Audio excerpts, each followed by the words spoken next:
Hello, in this video I'm gonna show you how we can add an extension in the Arc browser. In order to find extensions and add them to our Arc browser, we need to go to the top left corner, click on this Arc icon, and then over here we have extensions. If we go here, we have add extension.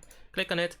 We will open the Chrome web browser, web store I mean, and we can pretty much install any extension that is made for Chrome and use it in the Arc browser, since it is using the same browser engine.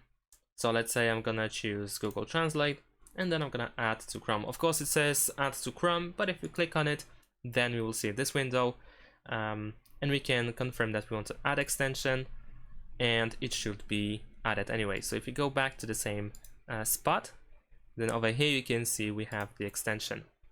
And that's it. Thanks for watching. Leave a like and subscribe to my channel, and see you in my next videos. Bye.